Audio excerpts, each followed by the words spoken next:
I only had a week to train for the last Disneyland Half Marathon in Anaheim, California in January 2026.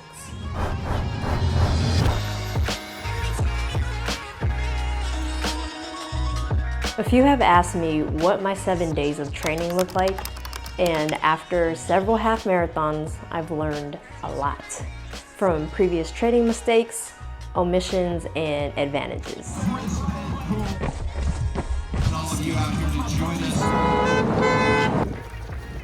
I go by Trizzy. I'm a wellness creator sharing my movements and mentality through vlogs, vibes, and visuals. And in this video, I wanted to share how I trained for only a week for the 2026 Disneyland Half Marathon. A little disclaimer, I'm not a personal trainer or a healthcare professional, so if you find some sort of inspiration in my training plan, please consult a licensed medical professional or certified personal trainer before applying it to your own training plan. My training is based on what has worked and didn't work for myself through my own experiences of training, races, and physical movements in general. The backstory of why I only had a week to train for the Disneyland Half Marathon was that one of my friends registered for the race, but something came up last minute, and since I was already on a roll with exercising and keeping my body and mind in shape, I felt confident that I would be able to take over my friend's registration.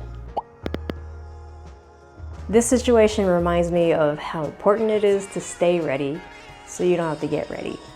So prior to accepting the registration, I started swimming as a way to work on my breath work, do low impact cardio, and just move my body in a new way.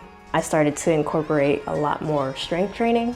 I leveled up to practice more intermediate to advanced level power yoga. And on rest days, I would shoot some hoops, stretch, and focus a lot on mobility exercises. Ironically, I had not run yet to start the year, but I made more intentional movements to kick it off. With this intentionality, life presented a challenge at the beginning of the year.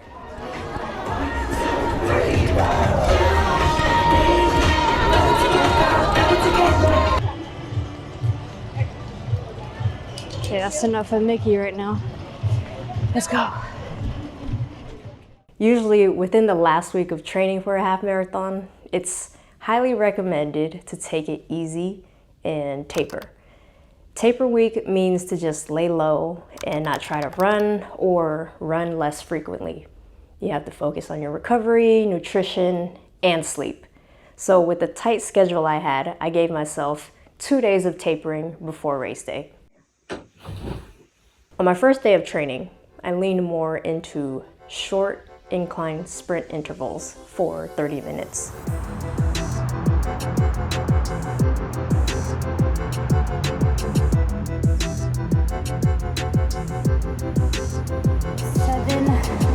Laps in. I feel like I'm about to throw up. Sprints are brutal for me.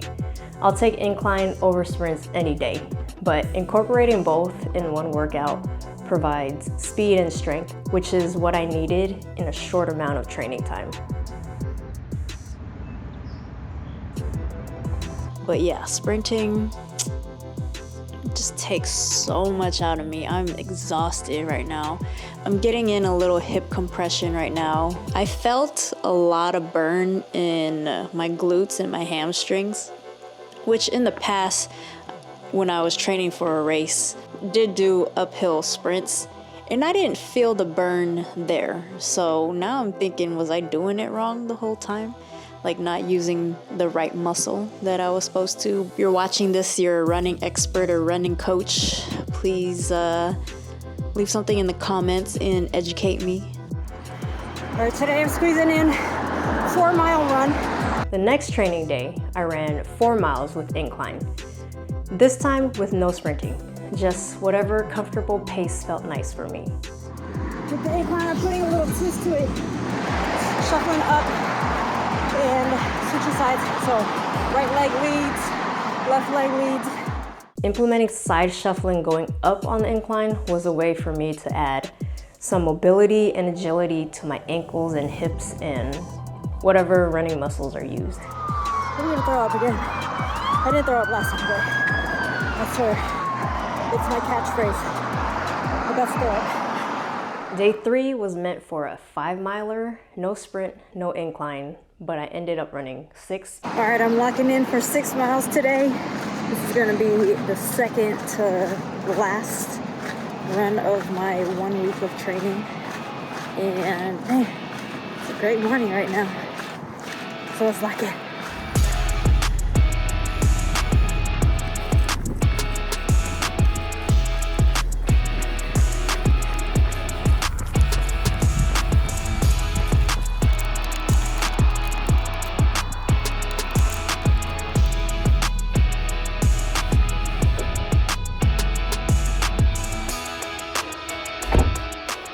Day 4 was recovery day, where I did some restorative yoga and played a little basketball.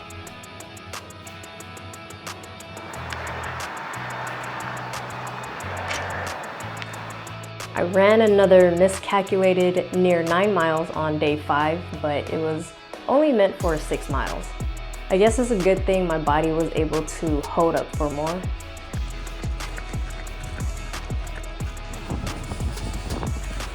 Like I mentioned, the last 2 days were to taper.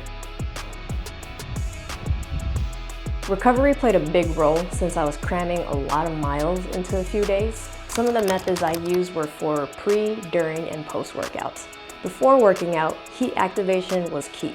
I used the Hyperice Venom back warmer and vibration for my lower back and hamstrings. I put KT brand heating ointment of magnesium and arnica on my shoulders, lower back, and key leg muscles. I loosened up my muscles with the percussion massage device. My tight hips and IT bands are the usual targeted areas. During long runs that were more than 30 minutes, I took Energy Chews and electrolyte tablets. The Energy Chews are Scratch Labs brand, and I took it every 20 minutes of the run. And the Salt Stick brand electrolyte tablets I took every 30 minutes. I've used these 2 brands on my last 2 training and races and love them, so they will definitely stay in my rotation.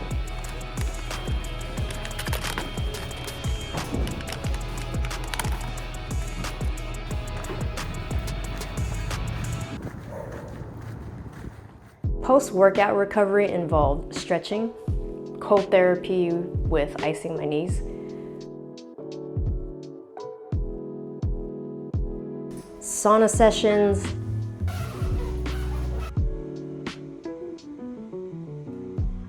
tart cherry juice for its natural magnesium and antioxidants, ginger shots for anti-inflammation, compression and foam rolling for blood flow,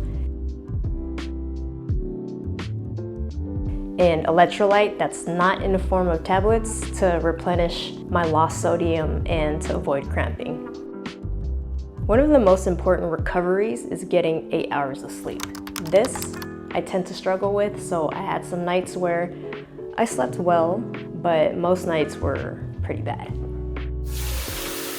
Recovery methods I learned it's best to implement every day in some ways, regardless if you're training, racing, or not. It's vital for injury prevention and just regular daily performance longevity. So remember to consult a healthcare professional about training, recovery, nutrition, supplements, etc. We did it. I'm so tired. And good luck on your journey of wellness. Thanks for watching.